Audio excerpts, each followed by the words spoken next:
Hello, everyone, and welcome to another session of Codecademy Live. We are hopefully streaming on YouTube and Twitch right now. My name is Alex Kuntz. I'm a curriculum developer here at Codecademy, and I've got Kenny with me. Kenny, you want to introduce yourself? Hey, everyone. Like Alex, also a curriculum developer here at Codecademy. Super excited to be learning a bit about Python today with Alex. Well, Alex is going to be teaching. I'm going to be learning alongside you guys. Yeah, so Kenny and I are both in the YouTube chat right now. We're also streaming on Twitch, although I don't think many folks are over there right now. Yeah, if you're watching this video in our historical YouTube page, I want to show you very briefly what these events are and how you can follow it. So I'm going to do that very briefly. And in the meantime, if you're live on YouTube right now, go ahead and start chatting with us in chat, where are people coming to us from, and all of that sort of stuff. So yeah. Today's focus is going to be mostly Python functions, but if there's anything that you guys have questions about Python related or Codecademy related, just write it in the chat. We're here for you. We're happy to answer questions. Just let us know. Cool. All right. So again, very briefly, I want to show kind of these events that we are working on Codecademy. If you go to codecademy.com/events, or even if you go to just codecademy.com, you scroll down to the very bottom, you will see that we have this events page. And this kind of shows you our schedule for upcoming events. So this stream that we're doing right now, we are going to be streaming every week on Tuesdays at 1 p.m. Eastern time. They'll just be streamed on YouTube and our other various social media platforms. So you can catch us there. And if you look at this event page, you'll see that we have some events about our community team is putting together an event where it's just a study session. We have a Q&A event for pro members that you can come in and ask more direct questions to members of the curriculum team. So we've got a lot of events coming. So for anyone that doesn't know what we're doing or our kind of plans for this sort of stuff, this event page is really the place to go for all of this. All right. Kenny, let's jump right into this lesson. Ooh, so sounds great. The series that we've been doing is we've been going through the visualize data with Python skill path. The way that you can find this page, by the way, is clicking on the catalog. I wanted to briefly show this page because we are super excited to announce that we just launched 3 new skill paths. We just launched Analyze Data with R, Pass the Technical Interview with JavaScript, and one more, which might not be appearing on this page. So we just added a couple of new skill paths. So if you're a big Codecademy fan and haven't seen those yet, those have been released. But in this stream, we are going to be going through visualize data with Python. Right off the bat, we have a question from Chubbs where they're asking, what's the difference between learning Python and visualizing data with Python? What are we doing specifically? Yeah, good question. So I think we'll see a little bit of both of those things throughout this series. So right now we're going through this skill path, which is visualize data with Python. And you'll see if you look at the path, towards the end, we get into how to make graphs in Python, and specifically with matplotlib and Seaborn. But in order to kind of do that more advanced stuff, in order to make visualizations with Python, you kind of need to learn the basics. And so that's what the path starts you with, are kind of some fundamental Python concepts that you might be interested in. So this is our 3rd session that we've done. So if you look in our YouTube history, you can watch the first couple of sessions where we've gone over introduction to data visualization, we've gone through Python syntax. And in this session, we're going to be going through our lesson on introduction to functions. But before we do that, we thought that we would do a quick review of Python syntax, and we are going to do the syntax quiz that we didn't get the chance to do before. So nice. Yeah, it's been a while since we live streamed, so let's tackle this, get a refresher, and then we can jump straight into functions. All right. So Kenny, what's the difference between a float and an integer? You see this in a ton of different programming languages. Okay, geez, I know I'm not versed in Python, but I know floats allow for decimals or floating point numbers, which is where the name comes from. And an integer is like a whole number. what's the answer here? Yeah, so it looks like it's the first one where a float, these are two different data types. Floats let you have decimal points where integers are just a whole number. So we got that one. That was a lot of pressure, Alex. Oh, yeah. All right, which one of these will produce a syntax error? So for this one, this is a question that's talking about defining a string. And so let's see, is there any difference between these two? Oh, yeah. It's very subtle, very minute. Oh, yeah. So what difference do you see here, Kenny? I'm seeing some mismatched quotes, which is never a good sign. So in the second one, we open with double quotes, but we close with single quotes. And so that is actually going to cause an error. It's possible that this one would cause an error too if the thing on the right side is not a defined variable. Yes. But this mismatch of quotes is definitely going to be an error. I wonder if that last point, Alex, is like different from a syntax error. Like it would lead to an error, but is it like? Interesting. Yeah, I mean, yeah, I guess it's not a syntax error. It's almost a kind of logical error. Gotcha. All right. What is the value of total cost that gets printed? So total cost starts at 5. We use this plus equal sign along with 10, and that maybe does something to total cost, and then we print total cost. So this question is basically testing your understanding of what plus equals does. Kenny, you've seen plus equals before. What does plus equals do? It saves over, it increments it and also saves over that value to the new variable, to the existing variable. Interesting. So this is saying that I'm going to take total cost. I'm going to take whatever used to be stored in total cost. I'm going to add onto it and override and like save that value in total cost. So this is going to say total cost used to be 5. We're going to add 10 to it and then save that addition. So it's going to end up being 15. Mm-hmm. All right.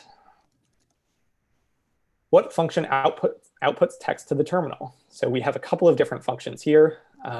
They all do different things, but this one is kind of your typical function that is just going to show messages to the terminal. It's a function that you use all the time, really busy or really useful for debugging, and that is the print function.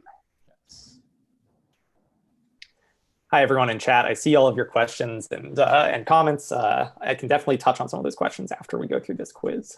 Yes, definitely elaborate. I'm providing some surface level support there, but love for your input later, Alex. Cool. Yeah, and I'm kind of trying to go through this quiz quickly just so we can get to new material, but we can take questions along the way as well. So a multi-line string in Python, or multi-line, string in Python. So if you want to create a string, but if your string is so long that it looks kind of terrible in your text editor and you want to break it into multiple lines, you can do so using this guy with the 3 quotation marks. Man, you're on fire, Alex. How do you concatenate 2 strings? Ooh, so this is definitely different in different programming languages. First, Kenny, I guess what do we mean by combine 2 strings or concatenate 2 strings? It sounds like taking 2 strings and putting them into one singular string, right? Yeah, exactly. So we oftentimes see this word concatenate, where we just kind of want to smush 2 strings together. And there are different ways to do this in different programming languages. I think Python is just the addition sign. Dot concatenate, that looks a little bit JavaScript-y to me, but I think in Python it's just the plus sign. That would have caught me. All right, what is the value of the modulo variable in the following expression? Kenny, what the heck is modulo? This one often takes a little longer to explain. It's like find the remainder of after division. Right. So I'm going to divide 14 by 4, so 4 goes into 14 3 times. So we get 4, 8, 12, right? It goes in 3 times. And then we have 2 left over to get up to 14. So the remainder is 2. So that's what modulo does. Okay, right answer. Exponents here. So this question is basically asking, how do you do exponents in Python? And it's with the double star notation. And so 2 to the 4th, we have 2 to the 1st is 2, 2 squared is 4, 2 to the 3rd is 8, and 2 to the 4th is 16. Awesome. Sweet. What character begins a comment in Python? This is the hashtag.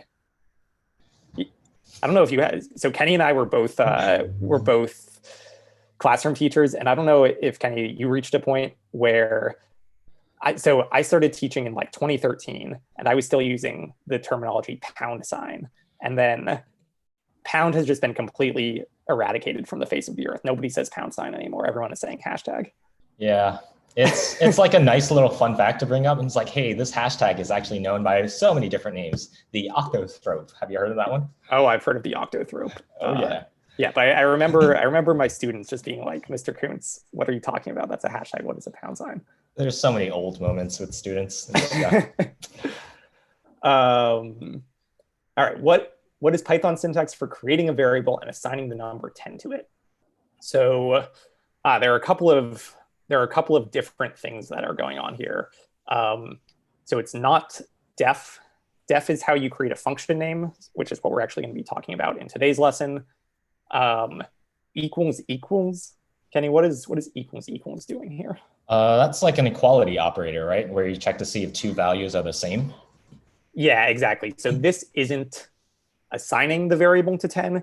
It's checking to see if the value already stored in variable name, if that's equal to 10. So this one will return like a true or false. It doesn't do anything with assigning the variable. This is the correct answer, just variable name equals 10. And then new is kind of like a special keyword similar to def, where we see that in kind of object-oriented programming and classes and objects and things that you can learn about way down the line. All right, what happens when running the following code? This one is a little bit of a trick question. This is going to throw a syntax error because it's not surrounded by quotes. So if we wanted to actually print out what a cool message, we would have to put quotes around that. So this question is just kind of testing to make sure that you know how to properly define a string. Yeah, message wouldn't be printed. Message is just the variable name. If message were actually storing a string, right? If we did this correctly, it wouldn't print message. It would print the contents of message, or what the variable message is storing. All right, what is the output of the following code? Kenny, in prep, this one got me. Oh boy. Because it's not reassigning cool number, right? Yeah, so cool number starts at 42, and then it looks like we are multiplying 42 by 5, which I assume would give us 210. But what Kenny just said is exactly right. We're not reassigning cool number. If we wanted to reassign it, we could say cool number equals cool number times 5. But we're not. So it's a little bit of a trick question.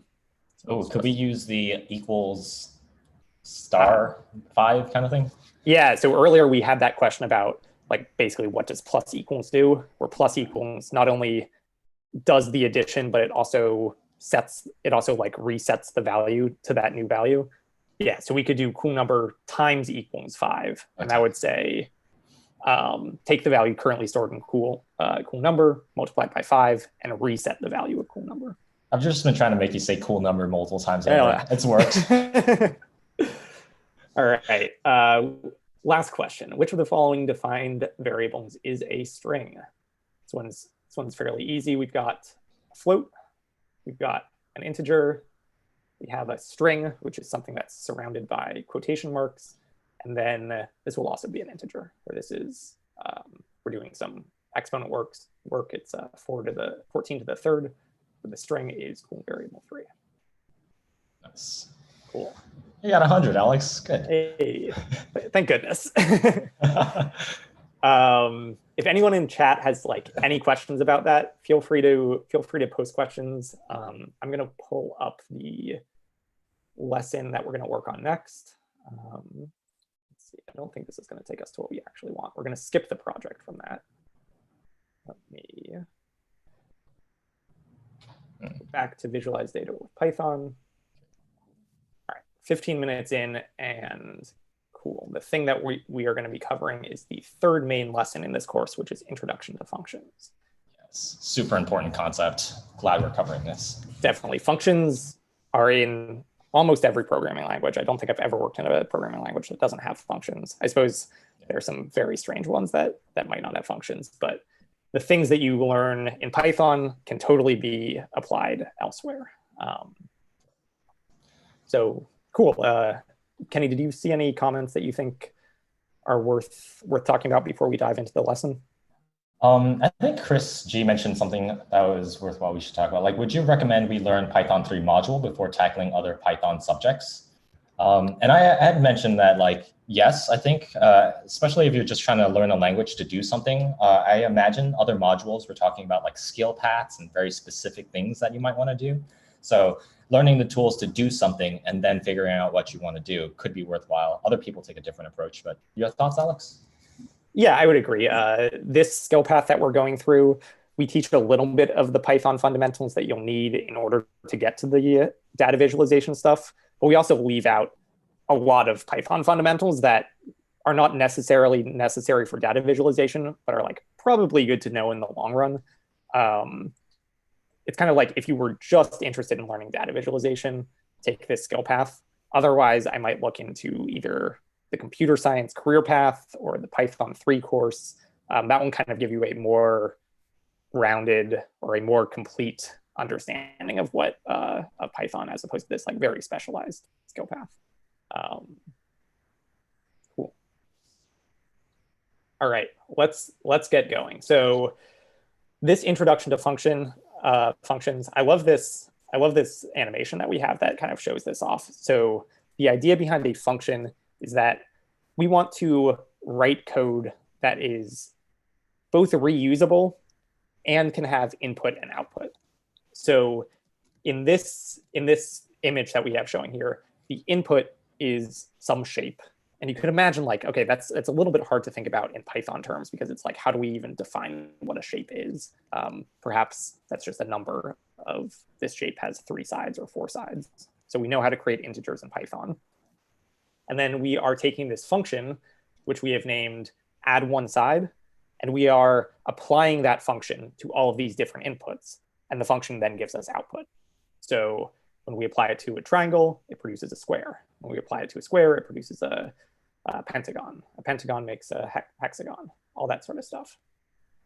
So this is kind of like one of the main ideas behind a function is that we want to write code that's both reusable and can deal with inputs and outputs.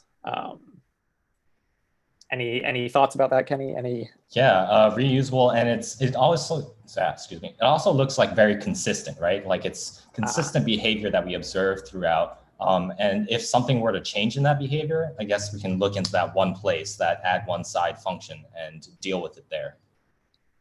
Yeah, functions are kind of nice because you don't necessarily need to know all of the code that's going on inside this hammer, right? Like somebody wrote this add one side function that does the thing that turns a triangle into a square. But if the person that wrote that function did it correctly and did it well, you can just assume that this function is going to work. It's going to do what you want it to do. It's going to add one side to the shape. And you don't really have to worry about the implementation inside that function if you're just using a function. So you see this like all the time in real development where you're calling functions all the time, where you don't really know every line of code that's happening inside that function. Good point, Alex. All right, let's dive into how to define functions in Python. Hopefully, Codecademy will load here. Might have to refresh. Good. Yeah. Oh, one other thing, I guess, Alex, is like, I know that GIF displayed input and outputs, and outputs, but like, do functions always need inputs and outputs? Definitely not. So even in this first example that we're doing here, there's no input or output from this function. This function is just going to do some things. Sometimes we call these like side effects of a function because usually a function has input and output. But this function in particular doesn't have any input and output. It will just do the exact same thing every single time that you call it. It's not dependent on any input or output. Gotcha. Very cool. Cool. So, all right, what is a function? So as we were talking about, a function is kind of a bundle of code that can be used all at once, and it can be reused. And so in this example, we are defining a function named singsong, and if we were to call the function, these 4 lines of code would be run. We're going to get like into all of the very specific Python syntax of like, okay, what's this def keyword? What's the colon doing here? There's like, seems to be some sort of indentation going on. But basically the idea is that we've written the blueprint for what does it mean?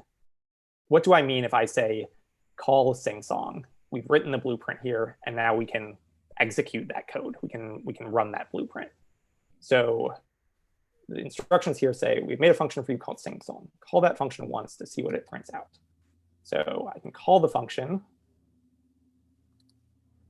by just writing it like that. There we go. We see that our 4 lines of code are printed out. I can call singsong a second time. And what do you expect the output here to be, Kenny? We should see 8 lines where it's the next 4 lines are a repeat of the first 4 lines. Exactly. So the exact same thing is printed out twice. So you can kind of see that this is the first really useful things about functions, where instead of, I could also print these, I could also print these 4 things out twice by writing this code twice, by copying and pasting, right? That'll do the same exact thing if I didn't call the function twice. But that's a lot of repeated code. That's a lot of like effort and copy and pasting, and it makes my file look worse. So in this example, I think the main purpose of this function is to condense that code, to put those 4 lines of code into a single line of code. Yeah. Cool. All right, let's see. Here's a good question that we had from our community forums. In general, when should functions be created in the code?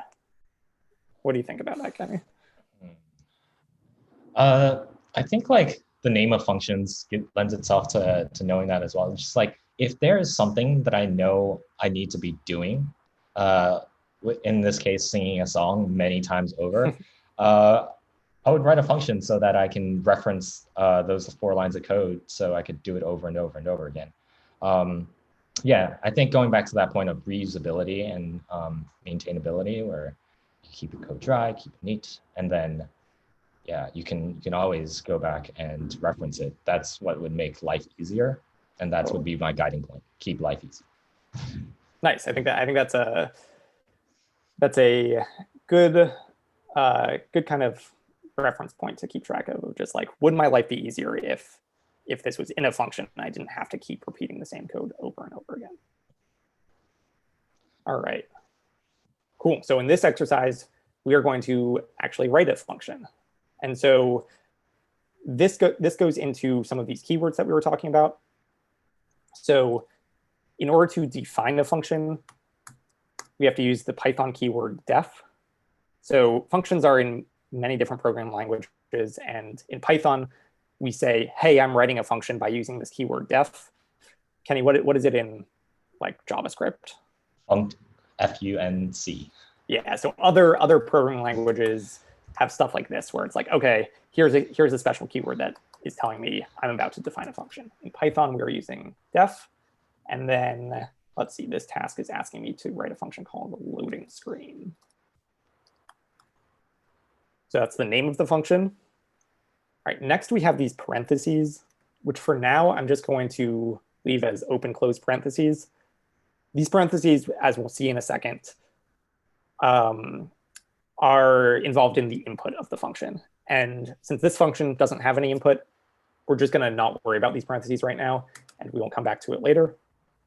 And then finally, we have a colon, which says that's the name of my function. Right now, it has no input. And then the colon says, OK, you've defined the name of the function. Now, what does the function actually do? And so this function, we are asking you to print. This page is loading. ...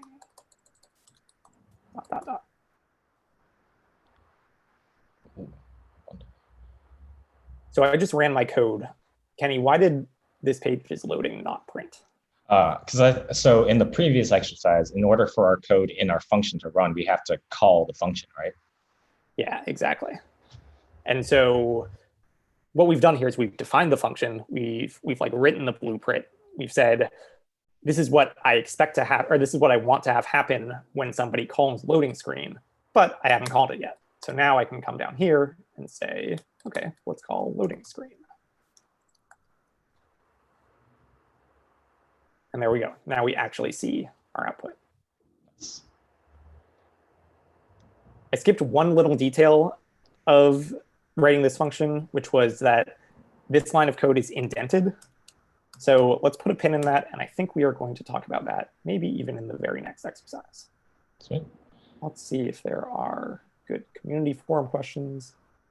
Ooh, is it OK to place function calls inside of another function? What do you think about that, Kenny?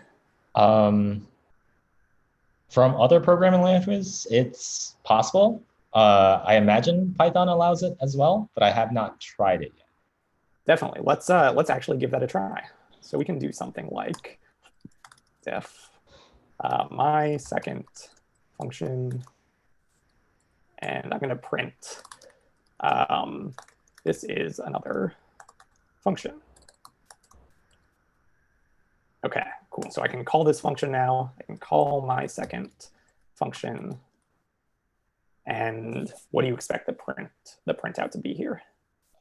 So let's see, we're going down. Load screen is called first, so it would print out this page is loading. And then when we call my second function, then this is another function we print. Yep. So one thing to note is that the order in which these functions were defined doesn't really matter when I'm down here calling the function. So even though I defined my second function first, I'm calling it second, which will make the order be this page is loading. This is another function. But now, if I do something like inside this function, I call my second function.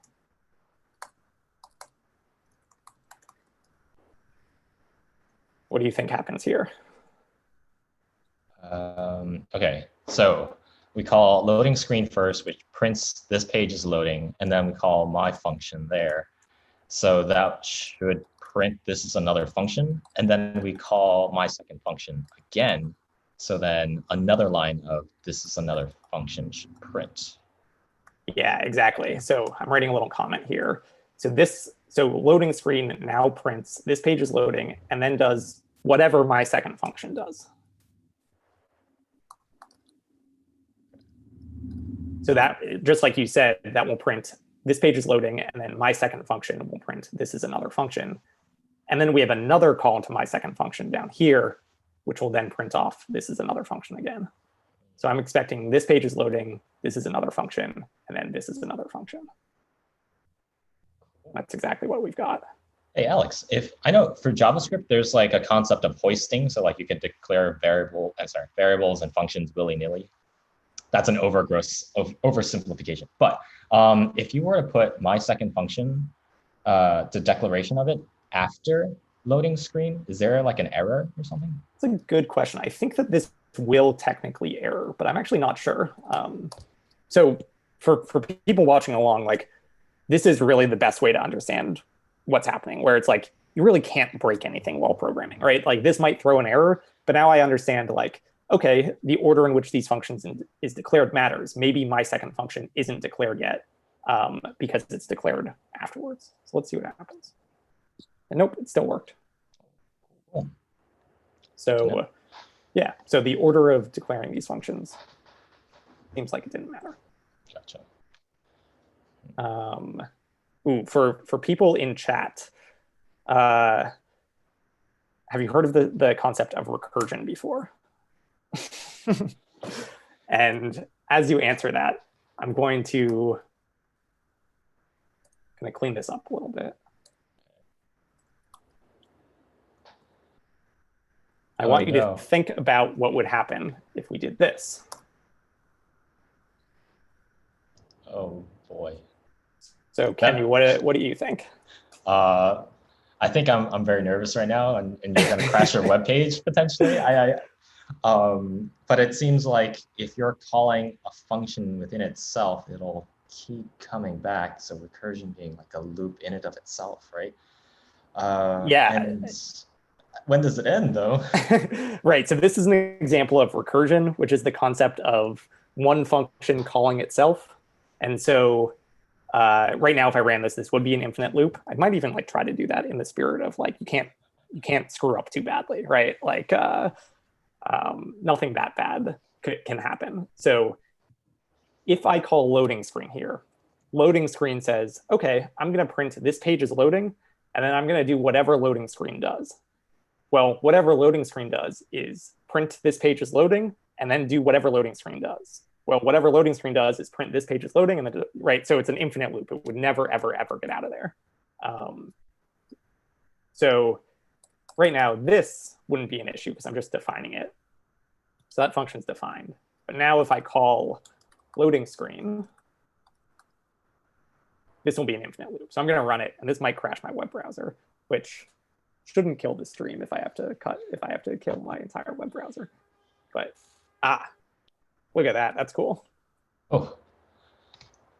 So you can see we printed out a ton of stuff, and then we got this error, maximum recursion depth exceeded while calling Python object, which basically what this is saying is like Python kind of realized that we were in an infinite loop. It realized like these guys have called this function again and again and again and again so many times that we like can't do it anymore, and we're just going to bail. That's good to know. I was worried about you crashing your browser. So yeah, that's a good difference. Different programming languages will handle this differently. I think JavaScript might just keep trying to run, and depends on what environment, I believe. But yeah, different languages, different processes. Totally. All right, cool. Okay, so that was kind of answering, is it okay to place function calls inside another function? This other question, after completing my function, how can I return to an unindented line? That's a good question. So it's like, if I'm writing my function here, let me get rid of the recursion. So if I'm writing my function here, in order to call the function, I want to be on an unindented line, right? Because if I didn't indent, again, I would be back into this recursion universe where now this is part of the function. And again, indenting is coming up very soon. But to get to an unindented line, you just have to delete some of the, we automatically add the tabs or the spaces here. So to get to an unindented line, you can just delete those tabs and now start writing unindented. Good to know, yeah. And that goes into a concept of like scope, right, Alex, which we'll touch upon later. Oh yeah, there's a whole lot of stuff about variable scope, which is like, where do variables exist? Are they only inside the function, or can you interact with them outside the function? All that sort of stuff. Cool. I see in the Twitch chat, we have someone named Darth Vader asking what we're doing. Welcome, Twitch chat. I imagine that you're one of few people that are hanging out over there. This is, we're going through a, Kenny and I are both Codecademy curriculum developers. We're going through a skill path, yeah, which is one of our courses that we have specifically about kind of intro to Python functions.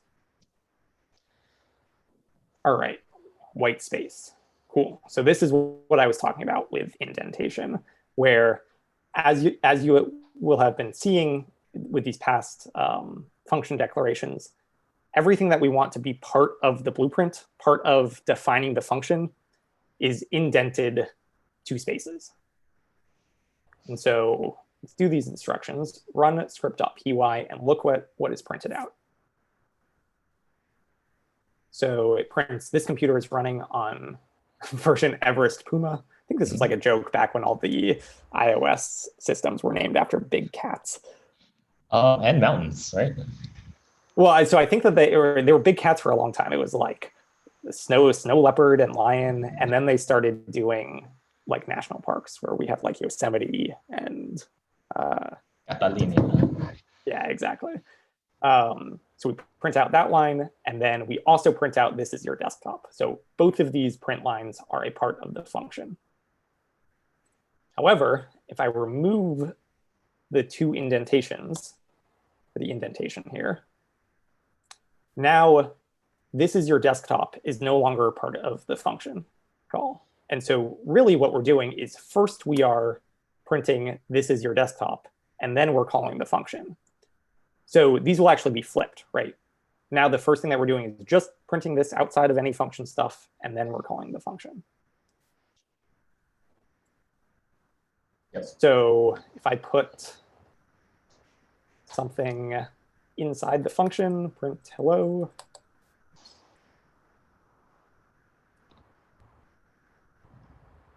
Just demo that. Again, this is outside the function, so it will print first, and then these two lines will print. How about if I call the function twice here? What do you expect output to be now, Kenny? Let's see. So, well, this is your laptop will be sandwiched between those two lines of this computer is running version Everest Puma and hello. Yep, exactly. So I call the function once, which prints out these two guys. Then I call this entirely separately from the function, and then I call the function again. Yeah. So and chat, let us know if the font is big enough for you. If it's too small, we can also increase it. Yeah. Also, chat, if you have questions, feel free to ask us whenever. Yeah, we can make this as interactive as possible. I forgot to kind of ask before, Alex, about like naming conventions. Is there certain rules that we have to follow when naming a function? Yeah, let me see if we go. I don't think that we specifically talk about this, or maybe we did in the earlier section, and I just kind of went through it very quickly. Generally, you want your function name to be descriptive of what it's doing. So this function's name is about this computer, and it was that because we were printing out information about this computer. Right. We might have a function that adds some numbers together, and so you might want to call your function like add numbers or something like that.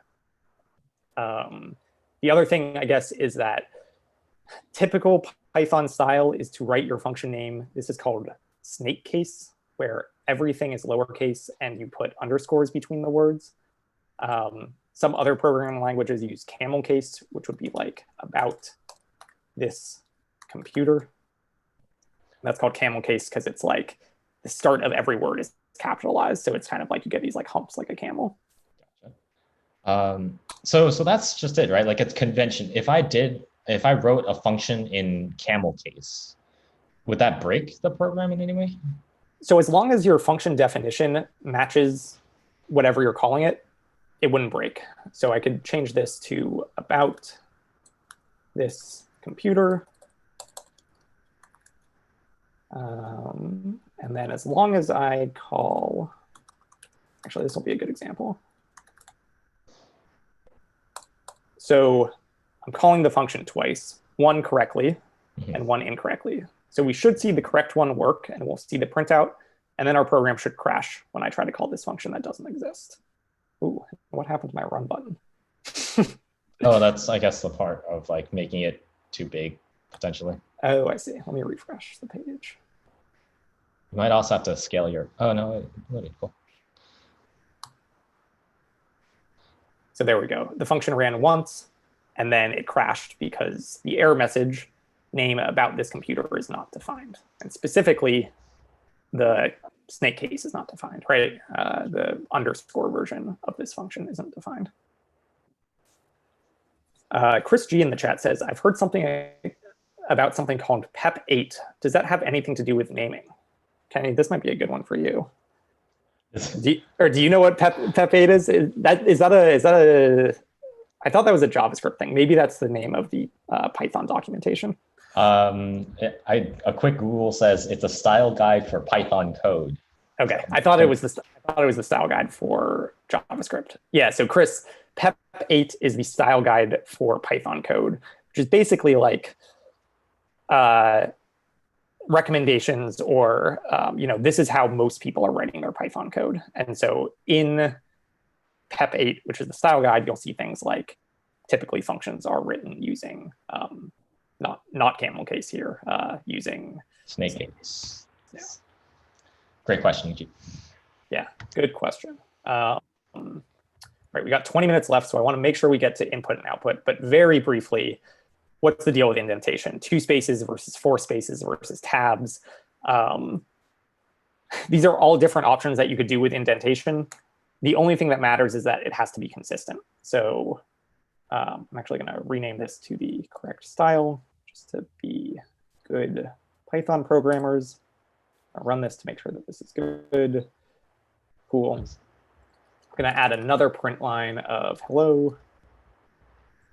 So right now, this is good because the indentation is the same. It's 2 spaces of indentation. If I make it 4 spaces of indentation, this is going to crash my program. You'll see that the error is unexpected indent. But if I make everything 4 spaces, it should work. So there's probably a style guide recommendation for whether to use 2 spaces or 4 spaces. Here at Codecademy, we use 2 spaces generally. But realistically, the program will work as long as you're consistent. All right. Parameters. All right. So the idea behind a parameter is that sometimes we want our functions to take input value. Again, going back to that starting image of the shapes, the input value was the number of sides on the shape.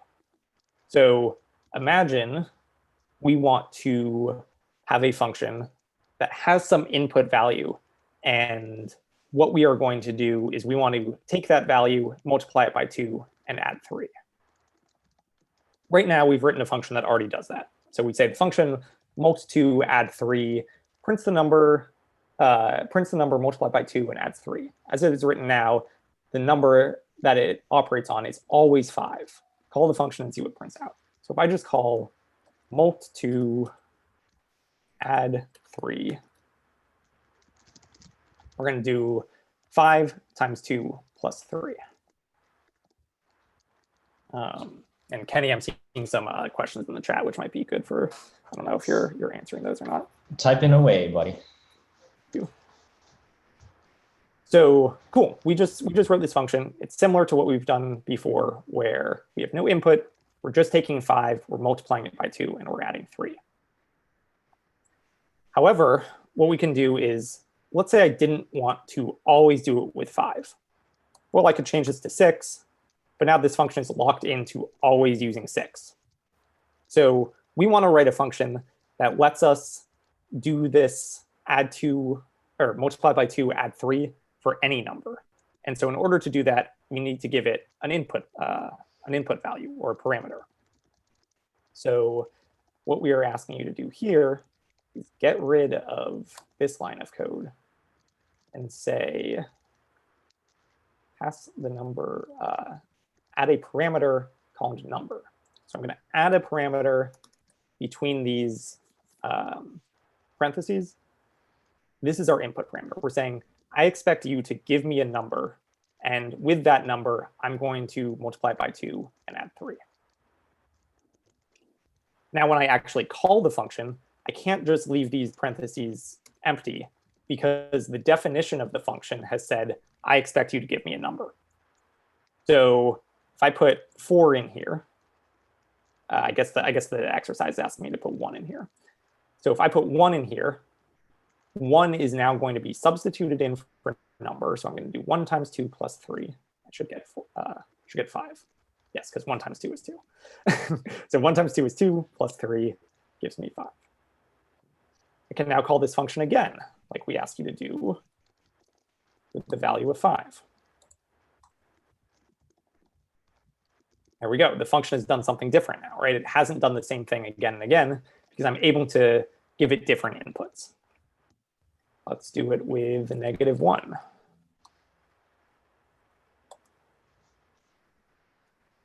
And let's do it with 0.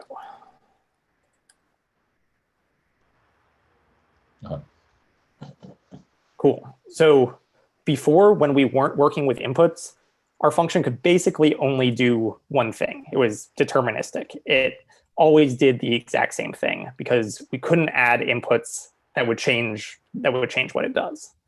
By adding an input, now the function can do the same thing, right? It's still always multiplying by 2 and adding 3, but it can now do that with any number that we give it.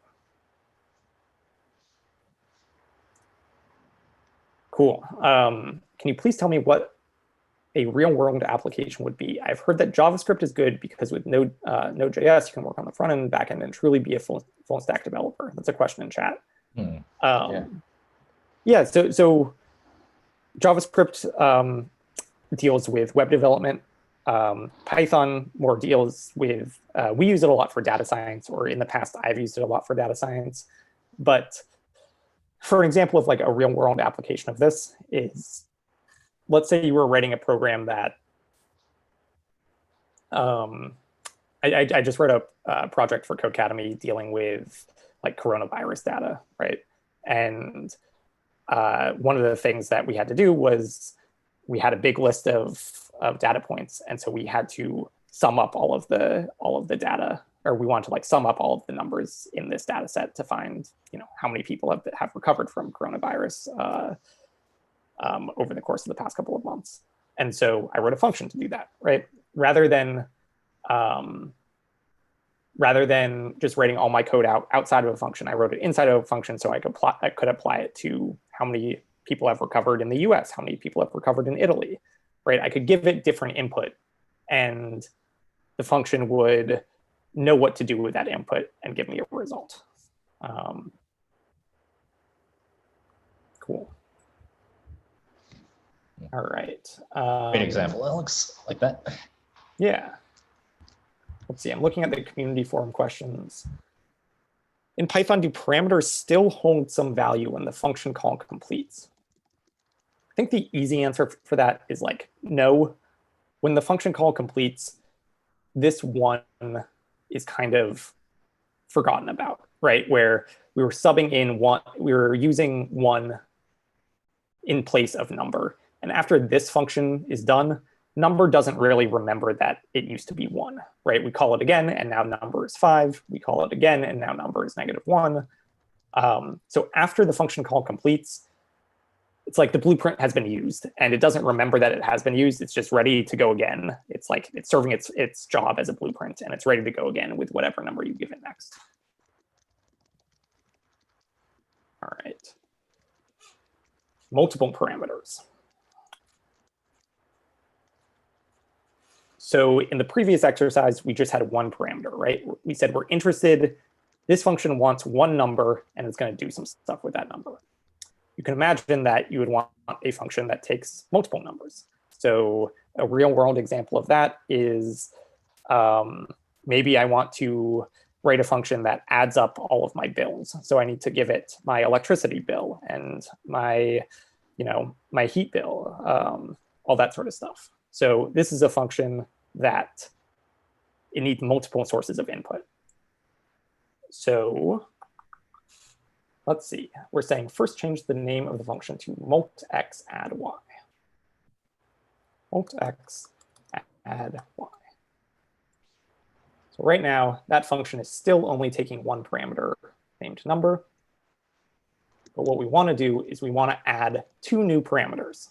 So let me briefly call this function. So I can call multx add y. And right now, I can give it a number. Let's give it 5. That's going to do the same thing as last time, right? We're going to multiply 5 by 2 and then add 3. So that, I didn't pass this test because I didn't do what we asked, but you can see that we printed 13. So I can now add multiple parameters by just adding them with a comma here in between the parentheses. So I can add the parameters x and y. When I run this code right now, I'm going to get an error because I'm trying to call this function with just one parameter, but I've given the blueprint, right? I've told the function, hey, you expect 3 numbers. So if I run this function right now, you'll see that the error is missing 2 required positional arguments. I'm missing x and y. What that's saying is I've called that with just 5, and if I wanted this function to run correctly, I would have to give it 2 more. So let me run that right now, and we'll see that the code ran successfully. right now I'm not doing anything with these parameters, right? In the function, I'm using number in this print statement, and I've defined x and y, but I'm not really doing anything with it yet. So we say inside the function, replace 2 in the print statement with x, and 3 in the print statement with y.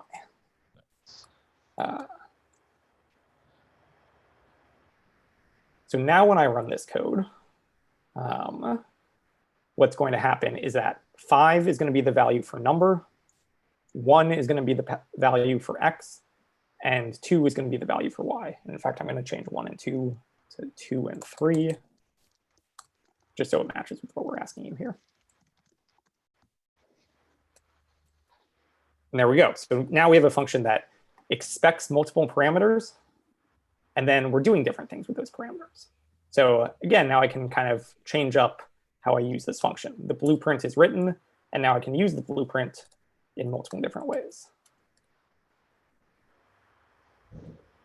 So you can see the first time I did 5 times 2 plus 3. The second time I did 1 times 3 plus 1. To give me 2 different values. All right. This is a great question. Will a function still work if there are multiple parameters, but some of them are never used within the function itself? Kind of demoed that earlier, right? If I just change that y to a 5, we're asking for a y, right? We're demanding that when someone uses this function that we give it 3 values, but then y is never actually used in here. This will totally work. I can still run my code. It doesn't crash. But it's a bit silly for me to be asking for this third parameter and never using it.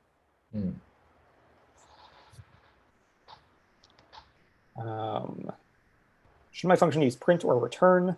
It's a good question. We haven't gotten a return to return yet, so hopefully we will answer that coming up. Hold on to that. Yep. This question is asking how can I rename a function? Because we ask you to change the name of the function to molt_x add y. If you like reset the code here, you'll see that the function was originally named molt2 add 3, and we ask you to rename it to molt_x add y. So renaming a function is really just changing the name as it's defined right up there. My thought was just like, I don't think you can you? But then that makes sense. Yeah, I think it's just that's something where this instruction is a little bit confusing, where we ask you to like change the name of a function that's already defined, which realistically, when you're writing Python code, you're probably not doing it that much. You probably like you have an idea of what you want your function to be doing, you name it something appropriate, and then you never like have to rechange the name. Gotcha. Makes sense. Right. All right, we got 5 minutes left. Let's get through one more, and then I'll plug our next sessions. Keyword arguments. So this is getting into like kind of the nitty-gritty of our parameters. The idea here is that sometimes I can set up default values for these parameters. So because we just have a couple of minutes, I'm not even going to go through the instructions here. I'm just going to show an example where right now we are calling this function, and what this function does is it accepts a name, right? I guess this is new. So far we've only seen putting numbers or integers in as our parameter. Here we're putting in a string, and we are concatenating that string with create a spreadsheet column download. So if I run this code, you'll see that it prints out create a spreadsheet called downloads. So the idea behind keyword arguments is that I can give this argument a default value by doing something like my spreadsheet. Actually, before I even do this, let me do this. If I remove downloads there, my program is going to crash. And again, we saw this in the last exercise of we have the blueprint expects us to give it a title, and we don't give it anything, and so it crashes. We can change this by giving this parameter a default value of something. Let's say my spreadsheet. if I now run this code, even though I don't give it a value here, Python knows to pull the one that is defined by default. So this no longer crashes. It just says, OK, you didn't give me a value for title. And so I'm going to use the one that you gave me when you wrote the blueprint, when you defined the function. I can override that by giving it a value, right? I can say, forget about my spreadsheet. I want the thing that you use for this title variable to be download. There's a lot of subtlety that goes into this. This exercise goes into, like, what if I have a second parameter called whatever, age? Can I give this a default value of 20? Right. So there's like a lot of subtleties now that we're starting to add more complexity to our parameters. Some things work, some things won't work. Fortunately, we have 3 minutes left, so I don't think that we are getting to it today. But if you're curious about this sort of stuff, we recommend you taking the course. I feel like we kind of flew through this stuff very quickly. And so if you're confused about any of that, we recommend taking the course. Again, I'll show you how to navigate to specifically what we were doing today. If you go to the homepage of Codecademy, go to the catalog, we were going through, where is it? Visualize data with Python. Visualize data with Python. So this is a big, long track. It has a lot of exercises in it. There's cool cheat sheets. There's all that sort of stuff. There's lots of great content in here. The thing that we specifically did today was Python functions. We got about halfway through that lesson. There's a quiz that can help you review it. There are projects, which are kind of further practice, getting you to use those concepts in different ways. Yeah, so if you want to keep working on that or finish that lesson that we didn't get a chance to finish, this is specifically where we were working on it. Cool. All right, let me plug what is coming up, unless you have something to say, Kenny. No, I was going to ask exactly that. You just read my mind, Alex. Let's go. Cool. So coming up, we have a couple of different events. Let me go to our events page just to show that off. You go to the events page, we have a couple of events.